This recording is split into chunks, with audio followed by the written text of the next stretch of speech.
Réseaux sociaux buzz. Bakpato, Songi Songi, Kongosa, Koromoto, Legede.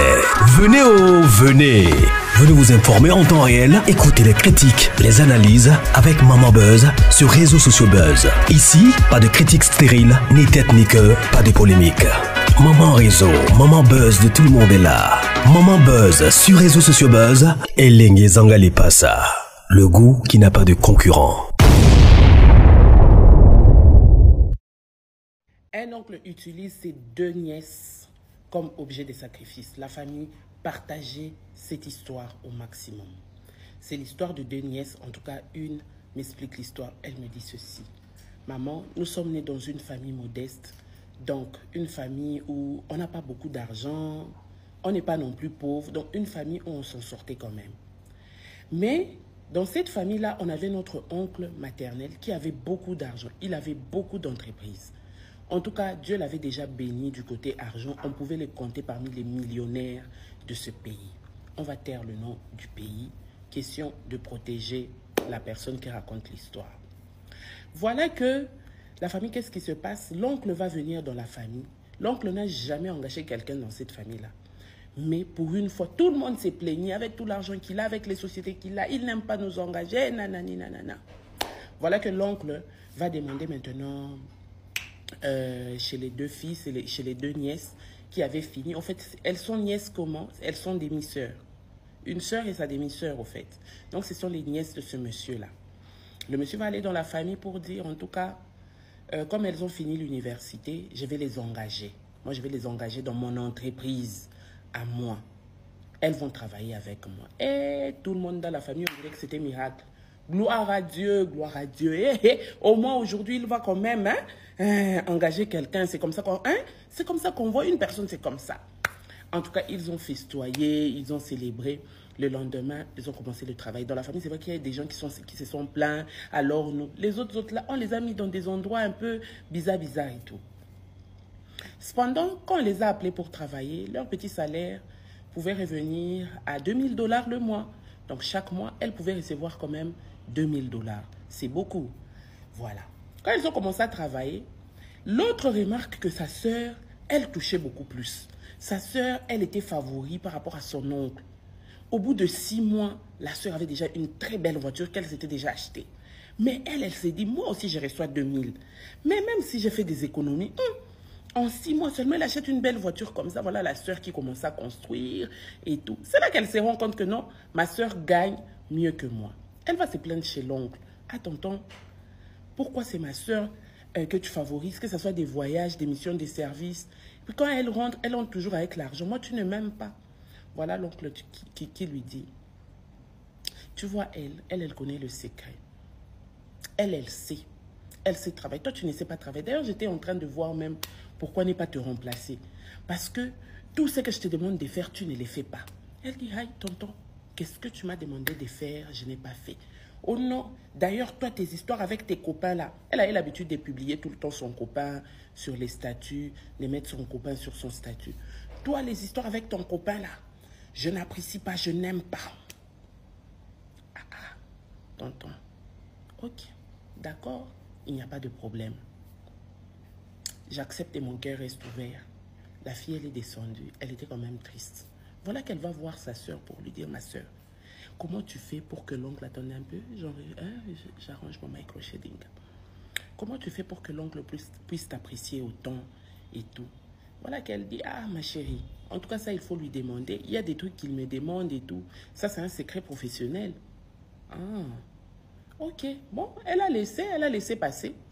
Un bon jour, elle avait son copain décide de venir demander comment ça se passe chez eux pour que qu'il puisse épouser la fille en question. Le jour où l'oncle a appris ça, l'oncle est très fâché. Comment toi, tu vas te marier? Tu travailles chez moi, tu vas te marier. Si tu veux, tu quittes le boulot. Et puis ce mariage-là, je ne suis pas d'accord. Parce que l'homme qui veut t'épouser là, c'est un aventurier, je le connais. Et la fille qui dit, l'oncle là connaît tout le monde dans le pays ici. L'oncle dit à son fiancé, ah écoute, tu vas venir prochainement, hein. On essaie un peu de vivre pour voir comment tu fonctionnes et tout. Mes parents ont dit, ils ne sont pas encore prêts. Essayons un peu de gérer entre nous. La fille a géré la situation comme ça pour voir si réellement son copain là, c'était un aventurier. Il veut entrer dans le mariage parce que la fille peut-être touche de l'argent et tout. Alors, un bon jour, ça n'était de trop. L'oncle suspend la fille. La fille, elle a pleuré. Elle a dit, mais oncle, pourquoi l'oncle me déteste? Voilà que sa demi-sœur lui dit, va un peu lui demander. Parce que moi, je ne sais pas te dire. Mais va lui demander, va le suivre même chez lui à la maison. Tu lui expliques. Ok, d'accord. Voilà que la fille plie ses clics et ses claques, va voir l'oncle à la maison. Oh, tonton, je suis venu te voir. Non, non, non, non, toi, je ne t'aime pas. Toi, tu m'énerves. Toi, l'oncle commence à créer des problèmes. T'es toujours... Tu aimes bien une vie de matuviste. Ta soeur, elle est là, elle gagne beaucoup d'argent. Mais personne ne sait avec qui elle sort. Et tout, et tout. Il dit, oncle, moi, je pensais que tu allais être content du fait que je puisse présenter mon fiancé. Oncle, alors dis-moi, qu'est-ce que je dois faire? Ce que tu dois faire, c'est qu'aujourd'hui même, je t'inviterai. Je vais te donner l'argent. Tu vas bien t'habiller. Même ta soeur sera là. Je vais t'inviter ce soir. C'est un jeudi. Je vais t'inviter. Tu vas venir. Tu vas mettre cet habit-là. Ah, elle dit, ah, ok, ça va, oncle. Bon, d'accord. L'habit que je veux que tu mettes, il faut que ça soit un habit de couleur blanche. De couleur blanche. Ok, d'accord. Le monsieur sort à peu près 5 000 $. Est-ce qu'une robe peut coûter 5 000 $? Bon. Elle s'est dit, mon oncle, là, c'est un Donald Trump. C'est quelqu'un à Fulatalate. À Fulatalate. On donne 5 000 $. Non, après, ce soir, tu vas sortir. Quand elle rentre à la maison, elle dit à sa soeur, hey, ma chérie, au moment où je suis en train de te parler, l'oncle m'a invité. Il a dit que tu seras là. Oui, mais quand je sors le soir très souvent, je sors avec l'oncle, on voit des gens et tout, c'est bien, ça va bien se passer. Tu t'es acheté la robe? Oh oui, en rentrant, je me suis même payé une robe. Ce soir-là, vers 20h, 21h, les deux sœurs étaient dans la voiture, elle était dans la voiture de sa sœur. Ils sont allés quelque part dans un restaurant dans la ville. Vous voyez les genres des restaurants où, on dirait que ce n'est pas restaurant. Les restaurants où tu peux louer. Genre, quand tu entres dans un restaurant, là dehors, c'est restaurant, mais à l'intérieur, il y a un restaurant VIP, un restaurant qui est caché, gardé uniquement pour des patrons. Donc, un patron peut louer ces restaurants-là, c'est comme un salon et tout, juste pour lui et ses amis. Alors, l'endroit réservé, c'était là-bas. Quand elles entrent, elle dit, il y avait tous les grands hommes du pays. Ils étaient tous habillés en noir, des vestes noires, ou soit des boubous noirs. Nous étions les deux à être habillés en blanc. Comme par hasard, je me suis dit, bon, c'est dress code. Quand on est entré, champoupou, ma soeur, là, elle était la bien-aimée. Il y a des gens qui venaient lui remettre des enveloppes gratuitement comme ça. Hey, j'ai dit à ma soeur, ouais. Après, mon oncle dit, tu sais, tu as quand même bu du champagne. Je vais te dire comment ta soeur trouve de l'argent. Mais si tu oses aller dire dehors, c'est ton affaire. C'est ton affaire. Tous ces gens, si tu les as vus, ils vont essayer de t'éliminer. Ici, quand tu viens, tu les vois. Tu fais comme si tu ne les as jamais vus. Vous savez, c'est une petite parenthèse. Les gens qui sortent avec les autorités savent que les autorités n'aiment pas la vie des matuvistes. Une fois que l'autorité là commence à être exposée, ah, la relation finit. Elle a compris. Voilà l'oncle qui lui dit, va dans une des chambres. Vous voyez les restaurants, c'est comme une maison, il y a des chambres. Va dans une chambre là. Tu vas te déshabiller. Elle dit, oncle, je ne peux pas faire ça. Ah bon? Bon, je te comprends et tout, mais viens, on va parler. L'oncle prend une bouteille de champagne, donne à sa nièce. Non, je comprends et tout. Je voulais juste te faire passer, je voulais te passer mon ami, hein, et tout. Oublie ça. Moi, je ne suis que ton oncle parce que ta soeur, déjà, c'est déjà attrapé quelqu'un ici. C'est pour ça qu'elle trouve de l'argent et tout. Tu es ma nièce, je voulais que tu épouses quelqu'un de grand et tout. Il donne le verre du champagne à sa nièce. La nièce boit pendant qu'ils sont en train de parler à deux. C'est le lendemain qu'elle s'est réveillée dans un lit nuit, avec plein d'enveloppes où il y avait les noms de toutes les personnes qui étaient à cette soirée. Dans la pièce où elle était, la pièce était peinte en noir et il y avait de la lumière rouge. Les draps étaient en noir. Elle-même, où elle dormait là, elle était nue, avec des croix tout autour d'elle, avec des enveloppes qu'on avait déjà mis à côté d'elle. Dans chaque enveloppe, il n'y avait pas moins de 5 000 $. C'était la thune. Et ses habits étaient juste à côté. Elle se réveille, elle s'habille, elle dit, mais je ne comprends pas. Elle prend tout l'argent qui était à côté d'elle, elle met quand même dans les sacs. Hein. On ne refuse que les fouets. Quand elle va dehors, ces restaurants et tout, elle sort. Il y avait un chauffeur qui l'attendait dehors avec une très belle voiture. Elle dit non, c'est madame qui... Non, c'est moi, madame. Montez. Elle est montée, on est allé la déposer à la maison. L'oncle l'appelle pour lui dire, es-tu bien arrivé? Telle est la première partie. Abonne-toi, partage, ajoute cette vidéo dans tes pour toi ou dans tes favoris pour ne pas rater la deuxième partie. Nous avons live chaque jour à partir de 21h30. Alors, à tout à l'heure. Partie 2 de l'histoire de l'oncle qui a sacrifié ses deux nièces. Que se passe-t-il? Maintenant, quand elle se réveille, quand elle sort, elle trouve une très belle voiture qui l'attendait. C'est là, quand elle monte dans la voiture, elle dit, hier j'étais avec l'oncle, j'étais aussi avec ma cousine. Elle appelle l'oncle pour dire, je suis en retard, je ne sais pas comment je vais venir au travail. C'était vendredi. Allô, tonton, excuse-moi tonton, je suis en retard avec la fête d'hier, je ne sais même pas comment je me suis endormie. Je me suis réveillée ici, j'étais nuit. Hein? L'oncle qui dit, ne t'en fais pas, ma chérie, sinon tu as trouvé toutes tes enveloppes. Elle dit, oui, j'ai tout trouvé ici. Merci beaucoup, oncle. En tout cas, tu peux te reposer, je te donne 3 jours, donc comme ça tu viens au travail seulement le lundi. Quand elle arrive à la maison le soir, sa demi-sœur arrive. Elle dit à sa demi-sœur, mais aïe, toi tu es partie, tu m'as laissé. Sa demi-sœur a dit, ça fait quoi? Hein, toi, il a fallu qu'on te mette des trucs dans le verre pour que tu acceptes.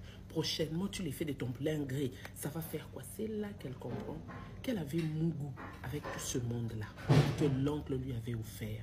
La famille. C'est seulement là que je dis, c'est faux. On me dit, c'est vrai. Je dis, ya.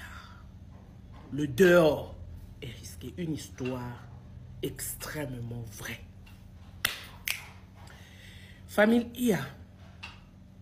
Où le monsieur il était bien.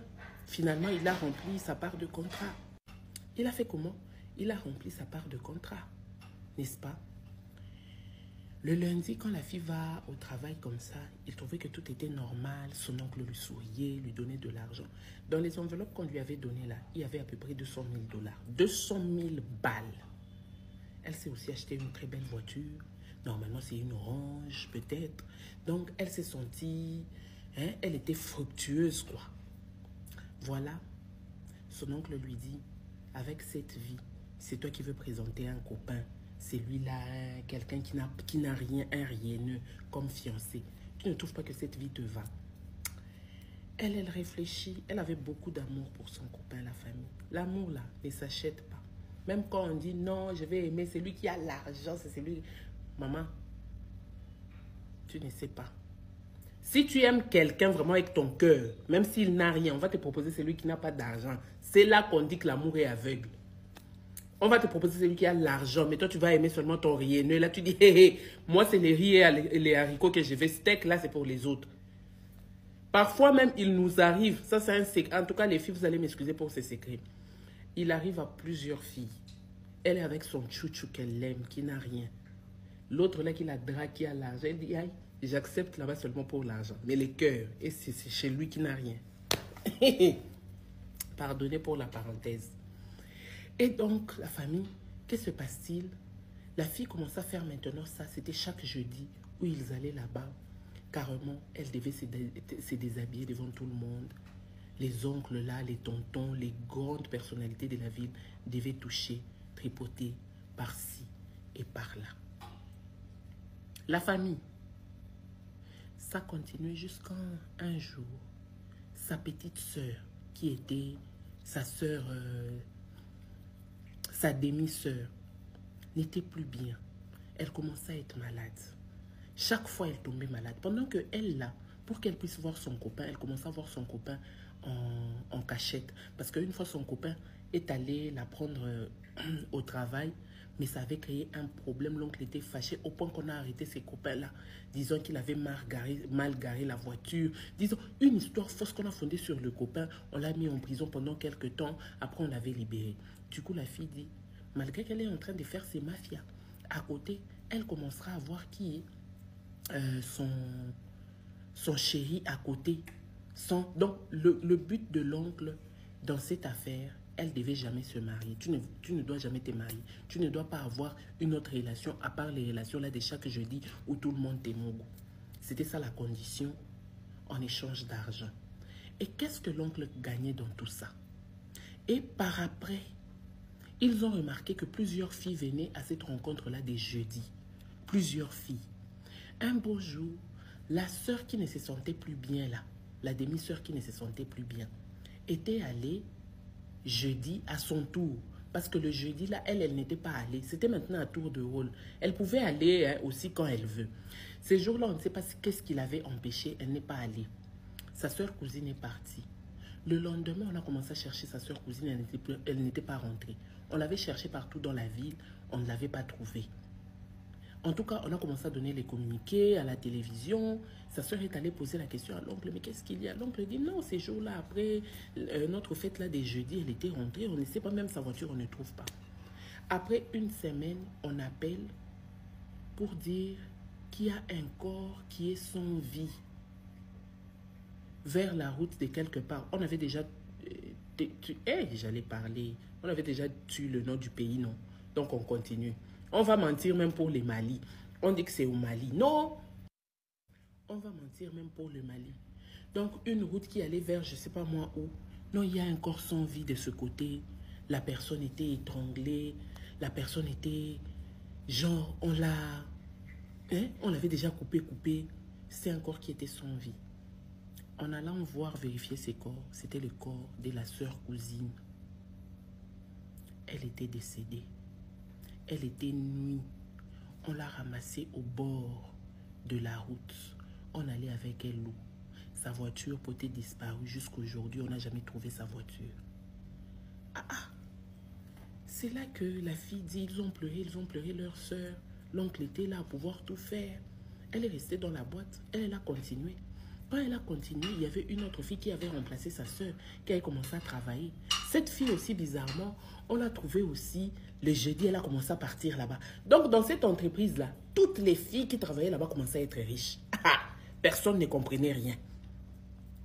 Donc, la fille aussi qu'on a engagée là, qui avait remplacé sa soeur, au bout de quelques temps, elle avait disparu. Après ces 6 mois, elle a disparu, elle était où? On a trouvé un corps sans vie quelque part aussi, c'était au bord de la rivière. Les mêmes cicatrices que la sœur qui était décédée, tout la même chose. Cet incident-là s'est passé tout au plus avec cette fille dans la boîte. C'est là que la fille commença à ouvrir les yeux petit à petit. Elle dit, dans ce que je suis là, ce n'est pas que moi je suis la prochaine parce que ma sœur a traîné dans ça. Sûrement que tout le monde a son jour. Et bel et bien un jour, le tonton vient au bureau, l'appelle, lui remet une très grande somme d'argent et lui dit, demain tu ne vas pas t'habiller en blanc. Demain on aimerait que tu t'habilles en rouge, que tu viennes. C'est là que elle avait la puce à l'oreille. Elle s'est doutée déjà de quelque chose. C'est là que le Saint-Esprit intervient. Vous savez, quelqu'un, quand on veut vous posséder, je l'ai toujours dit, on ne possède pas le corps. On commence tout d'abord par la tête, le cerveau. Ce qui veut dire tu ne réfléchis plus. Mais ces jours-là, elle a réfléchi. Elle s'est dit, dans la boîte là, plusieurs filles qu'on a amenées sont mortes de la même façon, y compris ma sœur. Donc sûrement, comme on m'a dit, pour cette fois, le dress code c'est le rouge. Qui sait? Peut-être qu'il y aura abattoir. C'est là que la fille prend l'argent. Mais ces jours-là, elle pose un lapin. Elle n'est pas partie. L'oncle furieux, l'oncle avait même cassé des trucs au bureau le lendemain pour lui dire pourquoi tu as fait ça. C'était un clos. Tu n'es pas venu. Maintenant, elle n'a pas compris. L'oncle a dit le jeudi prochain, tu dois t'habiller en rouge et être là. Sinon, tu auras affaire à moi. La fille s'est arrangée. Donc, avant jeudi, avec tout l'argent qu'elle avait, elle a quitté la ville. De cette ville à un autre pays. De cet autre pays jusqu'en France. Quand elle arrive en France, l'oncle a cherché cette fille. Les péages, les frontières, les pays voisins. La fille a voyagé, elle s'était tue. Elle ne voulait pas montrer où elle était. Au bout de quelques jours, l'oncle décède. On l'avait trouvé dans sa maison, mort. Donc l'oncle utilisait les étoiles des enfants pour vivre ou pour survivre. La famille, elle dit où elle était. C'est là qu'elle appelle. Elle commence à dire la réalité de ce qui s'est passé quand elle sortait avec cet oncle-là. Et l'oncle était décédé parce que L'oncle apparemment n'avait pas respecté les clous. Cette femme explique son histoire, elle dit, aujourd'hui elle est mariée. Grâce à la délivrance, elle a pu avoir des enfants, mariée à un bel homme. En tout cas, cet argent lui a servi pour quelque chose. Mais en fin de compte, elle avait un peu peur. En tout cas, le dehors. Et au moins elle a bénéficié, hein? Toi aussi. Tu as déjà prié pour toi à propos de ça.